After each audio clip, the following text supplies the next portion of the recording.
তবে আমরা বলতে পারি যে নানান জল্পনা কল্পনার অবসান ঘটিয়ে অবশেষে সংস্কারের পথে সেনাবাহিনী, সরকার এবং রাজনৈতিক দলগুলো অনেকেই নড়ে চড়ে বসেছে। পরিষ্কার হয়ে যাচ্ছে, মেঘমুক্ত হয়ে যাচ্ছে। আমরা যেটি ধারণা করেছিলাম সেটিই হতে যাচ্ছে। আমাদের ধারণা ছিল ওয়াকারুজ্জামান বিশাল একটা বিজয় হয়েছে আমাদের। এই বিজয়ে আওয়ামী লীগের কফিনে শেষ পেরেক লাগানো হয়েছে। এইটা সাহেব একটা পেরেক লেগে দেন কফিনে, একই সাথে মোদিরে পাইরে ফেলার ব্যবস্থা করাইছে। এবং এই দেশটার মধ্যে তাদের চাকর বাকর দিয়া এই দেশটা চালাইবার চেষ্টা করা হয়েছে, কিন্তু সেই চাকর বাকররাই কি ভবিষ্যতে দেশ চালাবে? হইতে পারে না। ওই যে ভৌগোলিক অবস্থার কথা বললাম না, ওই ভৌগোলিক অবস্থার কারণে এই দেশ একমাত্র রক্ষা কাদের হাতে জানেন? যারা ইসলামিক মাইন্ডের তারাই এই দেশটাকে রক্ষা করতে পারে। দর্শক, আজকের এই ভিডিওটি দেখলে আপনারা রীতিমতো অবাক হয়ে যাবেন। আপনারা জানেন ইতিমধ্যে আওয়ামী লীগ সরকারের পতন হয়েছে। এখন ক্ষমতায় আছেন অন্তর্বর্তী সরকার ডক্টর মোহাম্মদ ইউনূস। অন্তর্বর্তী সরকারের মাননীয় উপদেষ্টা ডক্টর মোহাম্মদ ইউনূস থাকাকালীন দেশে কি কি ঘটনা ঘটে যাচ্ছে তা আপনাদের প্রমাণ সহকারে দেখ। বিশাল একটা বিজয় হয়েছে আমাদের। এই বিজয়ে আওয়ামী লীগের কফিনে শেষ পেরেক লাগানো হয়েছে। এইটা সাহেব একটা পেরেক লেগে দেন কফিনে, একই সাথে মোদিরে পাইরে ফেলার ব্যবস্থা করাইছে। 2024-এর 5ই আগস্ট থেকে আজ পর্যন্ত আমরা গুমের পেছনে জড়িতদের বিচারের দাবিতে এক ভয়ঙ্কর শক্তির বিরুদ্ধে লড়াই করছি। সেই লড়াইয়ে বিজয় আসছে প্রাথমিক বিজয়। প্রথম ধাপে আমরা ওয়াকারকে পরাজিত করতে পারছি। আন্তর্জাতিক অপরাধ ট্রাইব্যুনাল এক ঐতিহাসিক পাহাড় সম কঠিন কাজ করছে।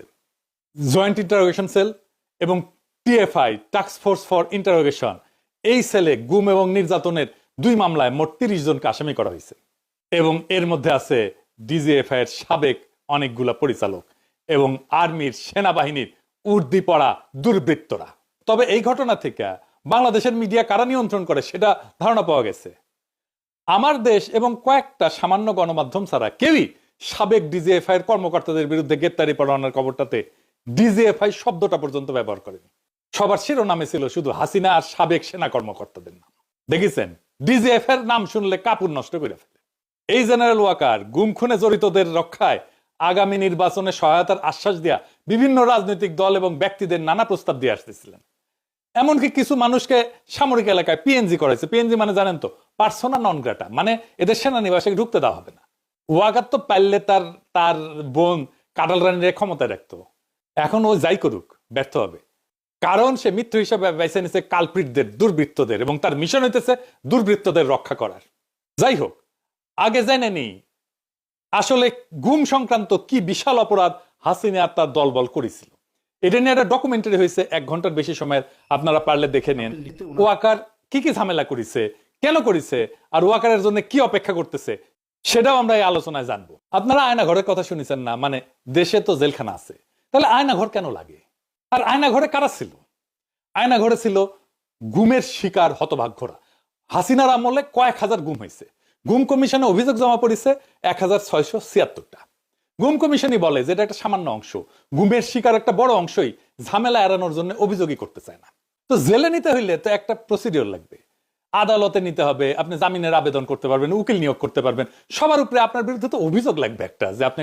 তবে আমরা বলতে পারি যে নানান জল্পনা কল্পনার অবসান ঘটিয়ে অবশেষে সংস্কারের পথে সেনাবাহিনী, সরকার এবং রাজনৈতিক দলগুলো অনেকেই নড়ে চড়ে বসেছে। সবচেয়ে সিগনিফিকেন্ট টাইমলি রোল প্লে করতে দেখছি আমরা এখানে এনসিপিকে। জামাত ইসলামের অ্যাক্টিভিস্ট, জামাত ইসলামের বুদ্ধিজীবীরাও অসাধারণ ভূমিকা পালন করছে, কিন্তু দল হিসেবে জামাত ইসলামের সিনিয়র নেতাদের কোনো বক্তব্য আমরা পাইনি। আর বিএনপি তো সেনাবাহিনীর এই অফিসার যারা গুম খুনের সাথে জড়িত, ডিজিএফআই লোকজন, তাদের বিচারেরই বিরুদ্ধে। মির্জা ফখরুল ইসলাম আলমগীরের সাথে সেনাপ্রধান কয়েকদিন আগে বৈঠক করেছিলেন কি জন্যে? আইসিটিতে সেনা অফিসারদের বিচার ঠেকাতে, কিন্তু পারেননি। কিন্তু সেনাবাহিনীর মধ্যে যে সংস্কার দরকার, আমার দেশের গর্ব, দেশপ্রেমিক সেনাবাহিনী, সেনাবাহিনীর সদস্যদের যে যোগ্যতা, তাদের যে ডিসিপ্লিন, তাদের যে কোয়ালিটি, আমি সত্যি ইমপ্রেস। অনেকের সাথে চলি, অসাধারণ মানুষ তারা। তাদের মাধ্যমে সুন্দর সুন্দর কাজ করানো সম্ভব। বাংলাদেশের অনেক কঠিন বা অসম্ভব কাজ সেনাবাহিনীর মাধ্যমে করানো সম্ভব। এদের শৃঙ্খলাবোধ, সততা, নিষ্ঠা, ধৈর্য এবং কোয়ালিটি, সবচেয়ে মেধাবী ছেলেরাই কিন্তু ক্যাডেট কলেজে চান্স পায়, ওখান থেকে এক পর্যায়ে কমিশন অফিসার। এবং সেনাবাহিনীর যে ট্রেনিং, সেই আইসিসবি থেকে শুরু করে কমিশন র্যাঙ্ক পাওয়া পর্যন্ত বা ধারাবাহিকভাবে তাদের পুরো জীবনটাই ট্রেনিং এর মধ্যে পার হতে হয়। যে শিক্ষা অর্জন করতে হয়। এরকম যোগ্য লোক, সোনার মানুষ তৈরি করা খুব কঠিন। সেই বাহিনীকে ধ্বংস করেছে হাসিনা। যেই বাহিনীর সকাল শুরু হতো কোরআন তেলাওয়াতের মধ্য দিয়ে, যারা নামাজ পড়তো, যারা সৎ পথে চলতো, যারা মানুষের পাশে দাঁড়াতো, যারা জাতিসংঘে গিয়ে প্রশংসা করিয়েছে, তাদেরকে কোরআন তেলাওয়াতের বদলে রবীন্দ্রসঙ্গীত ঢুকিয়ে দিয়েছে। নজরুল সঙ্গীতের বিদ্রোহী সঙ্গীত থাকলেও একটা কথা ছিল, তোমারও পরাণে যায়, এইসব হাবিজাবি রবীন্দ্রসঙ্গীত দিয়ে তাদের কোমর ভেঙে দিয়েছে। কি করিয়েছে? এই সেনাবাহিনীর মাধ্যমে হাসিনা গুম করিয়েছে, খুন করিয়েছে, নষ্ট করে দিয়েছে এই বাহিনীটিকে। এটা সংস্কার করা, 5 আগস্টের পর সব বাহিনী সংস্কারের উদ্যোগ নেওয়া হয়েছে, র্যাব, পুলিশ, নানান কমিশন গঠন করা হয়েছে, কিন্তু সেনাবাহিনী সংস্কারে কোনো কমিশন আপনারা দেখেননি। কেন দেখেননি? করতে দেওয়া হয়নি। অথচ গুম খুনের জনক ছিল এই সেনাবাহিনী। এই সেনাবাহিনী অফিসাররা এবং র্যাবে যারা ছিল, ওরা সেনা অফিসাররাই এই গুম খুন করেছে। সবচাইতে ভয়ানক অপরাধ 15 বছরে করেছে সেনা অফিসাররা। সেই বাহিনী কেন সংস্কারের উদ্যোগ নেওয়া হয়নি? উদ্যোগ নিতে দেওয়া হয়নি। এখন এই গুম খুনে জড়িত অফিসারদের বিরুদ্ধে যখন অ্যারেস্ট ওয়ারেন্ট ইস্যু করা হয়েছে, এটা হচ্ছে সেনাবাহিনীর সংস্কারের একটা প্রক্রিয়া শুরু হয়ে গেছে। এভাবে হবে, আলাদা কমিশন গঠন করার দরকার নেই। এই বিচার হওয়া মানে সেনাবাহিনী আগের জায়গায় ফিরে যাবে, আর কেউ আকাম করতে সাহস হবে না। এটাই একটা সংস্কার। আর বিচার না হলে তারা আগের জায়গায় বা অপরাধ করে পার পাওয়া যায় সেনাবাহিনীর এই আলাদা ব্যানার ব্যবহার করে, এর মানে তারা আর আকাম করবে না। এটি বড় সংস্কার। এছাড়া ট্রাইব্যুনালে যে রায় হবে সেখানে অনেক অবজারভেশন দিবে যে সবচাইতে দেশপ্রেমিক ওয়েল ডিসিপ্লিন সংস্থার সিনিয়র অফিসাররা কিভাবে এত অপরাধে জড়ায়। তো এটার জন্য নানান অবজারভেশন দিবে, তার আলোকে তারা সংস্কার করবে, ডেফিনেটলি করতে বাধ্য হবে। এবং সবচাইতে বড় বিষয় হচ্ছে জনমত। জনগণ সংস্কার চাচ্ছে, জনগণ তাদেরকে আগের জায়গায় দেখতে চাচ্ছে, পেশাদার বাহিনী হিসাবে দেখতে চাচ্ছে, অতীতে যেরকম ছিল। তো দর্শক, এই জায়গায় জনগণের চাওয়া, জনগণের প্রেশারের উপর কোনো সংস্কার কমিশন নাই। জনগণ চাপ দিয়ে যেটা করতে পারবে। যেমন এখন জনগণ প্রস্তুত যে কোন সেনা অফিসার যদি ভুলো কু করে, ও ট্যাঙ্কের স্ক্রু নাট বল্টু খুলে ধোলাই খালে বিক্রি করা হবে, কেউ সাহস করবে না। মানে জনগণের পাবলিক উইল সবচেয়ে বড় সংস্কার কমিশন। তো জনগণ সাহেব ভালো ছাত্র, আমি যেটুক জানছি, যেটুক শুনছি, উনি ভালো ছাত্র, উনি আর্মিতে আসছেন, উনি সফল হলেন কিভাবে, আর্মি চিফ হলেন কিভাবে, এটা আমরা ধৈর্যই নিতে পারি।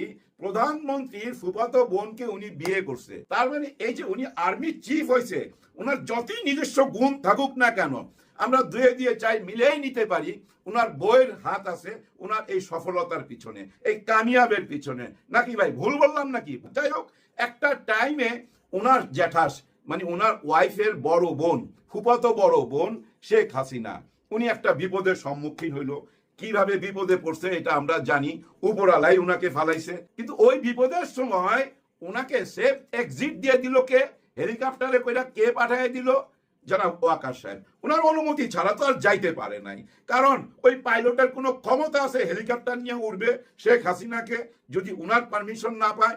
আবার যে দেশে আপনি যাবেন ওই দেশেরও তো একটা পারমিশন লাগবে। তাহলে আপনি ওই দেশের চিফের সাথে আলাপ করছেন যে আমরা শেখ হাসিনাকে পাঠাইতেছি, অথবা তারা ফোন দিছে যে শেখ হাসিনাকে তাড়াতাড়ি পাঠাইয়া দাও। কিন্তু প্রশ্ন হইল, আপনি কেন ওনাদের কথা শুনলেন? আপনার তো আইনের আশ্রয় নেওয়া উচিত ছিল, পুলিশ ডাইকে অ্যারেস্ট করাই দিতেন, অথবা আপনি অ্যারেস্ট কইরা ক্যান্টনমেন্টে নিয়ে চলে যাইতেন। মিডিয়ার সামনে আইসা যদি আপনি বইলা দিতেন যে শেখ হাসিনা এখন গ্রেফতার আমাদের হাতে, আপনারা শান্ত হন, নিশ্চয়ই জনগণ সেটা বিশ্বাস করত এবং মাইনাও নিত আমি মনে করি। কিন্তু সেটা না কইরা এই যে ওনাকে পাঠাই দিলেন, এটা তো একটা বেআইনি কাজ হইল, তাই না? যে আপনি একজন অপরাধীকে দেশ থেকে যাওয়ার সুযোগ কইরা দিলেন। তারপরও কিন্তু আমরা জনগণ, এই আম পাবলিক সেটা মাইনা নিছি, কারণ আপনি মিডিয়ার সামনে আইসা বলছিলেন প্রত্যেকটা হত্যাকাণ্ডের বিচার হবে এবং সবাইকে আপনি শান্ত হইতে বলছিলেন, সবাই আপনার কথা বিশ্বাস করছে।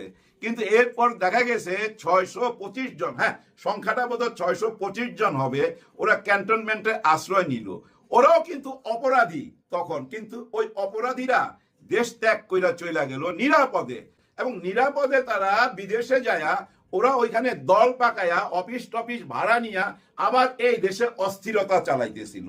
সবই তো আপনি জানেন, যেহেতু আপনি আর্মির চিফ, আপনি না জানার কোনো কথা না। দেখেন 5ই আগস্টে যে ভাষণটা আপনি দিছিলেন, সেই ভাষণের ঠিক 6 মাস পরে আপনি আবার এসে একটা বক্তব্য রাখলেন যেটা অনেক ভাইরাল হয়েছিল। আপনার শরীরের অঙ্গ ভঙ্গি নিয়েও অনেক কথা উঠছিল। আপনি যেভাবে বলছিলেন, but if full stop, enough is enough, অর্থাৎ আপনি সেদিন বুঝাই দিয়েছেন আমাদেরকে বিডিআর হত্যাকাণ্ড নিয়ে বেশি কথা বলা যাবে না। আপনি বুঝাই দিয়েছেন আয়না ঘর পরিষ্কার হয়ে যাচ্ছে, মেঘমুক্ত হয়ে যাচ্ছে। আমরা যেটি ধারণা করেছিলাম সেটিই হতে যাচ্ছে। আমাদের ধারণা ছিল ওয়াকারুজ্জামান তিনি এমন ভুল করতে পারেন না। তিনি যেহেতু 4 আগস্ট রাতেই যখন তার জেওসিদের নিয়ে, যখন তার জুনিয়র এবং সিনিয়র অফিসারদের নিয়ে, সৈনিকদের নিয়ে যখন তিনি মিটিং করেছিলেন, তখনই তিনি কিন্তু পরিষ্কার বার্তা পেয়ে গিয়েছিলেন যে তার সেনাবাহিনী ভবিষ্যতে বাংলাদেশের জনগণের বিপক্ষে কখনোই অবস্থান গ্রহণ করবে না। এই দিনই কিন্তু তিনি পরিষ্কার বার্তা পেয়ে গিয়েছিলেন, যার কারণে সর্বশেষ যে ঘটনাটি ঘটল, অ্যাক্টিং এবং রিটায়ার্ড যে 22 জন বিভিন্ন বাহিনীর সদস্যদেরকে গ্রেপ্তারি পরোয়ানা জারি করা হয়েছে এবং আগামী 22 তারিখের ভিতরেই তাদেরকে গ্রেপ্তার করতে বলা হয়েছে। আদালত, আন্তর্জাতিক অপরাধ ট্রাইব্যুনাল তাদেরকে গ্রেপ্তার করতে নির্দেশ দিয়ে দিয়েছে। এরই প্রেক্ষিতে জেনারেল লেভেলের কিছু অফিসার, প্রায় সংখ্যাটা 56, এটা কিন্তু হাতে গোনা 56, মানে 1 2 3 4 5 6 এরকম 56, খুব তাড়াতাড়ি এটি গুনে ফেলানো যায়। তো এই 56 জন জেনারেল ওয়াকারুজ্জামানকে প্ররোচিত করতে চেষ্টা করেছিলেন। তারা তাদের মিথ্যা ইগোর কাছে, ইগোর বশবর্তী হয়ে তারা ওয়াকারুজ্জামানকে এই মর্মে একটা কু করানোর চেষ্টা করছিলেন যে আমাদের বাহিনী, এই উর্দিপরা বাহিনীকে এরকম হেনস্থা করা হবে, তাদেরকে বিচারের কাঠগড়ায় দাঁড় করানো হবে, তাদেরকে প্রিজন ভ্যানে তোলা হবে, এ আদালত থেকে ও আদালতে তাদেরকে নিয়ে যাওয়া হবে। এটি সেনাবাহিনীর জন্য লজ্জাজনক বিষয় এবং এটি সেনাবাহিনীর জন্য ভালো কিছু বয়ে আনবে না। সুতরাং ওইখানে যেটা হয়েছে সেটা মানা যাবে না। ওই বিচারকে অস্বীকার করে, তাদেরকে অসহযোগিতা করে প্রয়োজনে আপনি ক্ষমতা নিয়ে নিন, প্রফেসর ইউনূসের ক্ষমতা আপনি সংকুচিত করে দিন, আপনার পছন্দ মতো কাউকে ওখানে বসিয়ে দিন।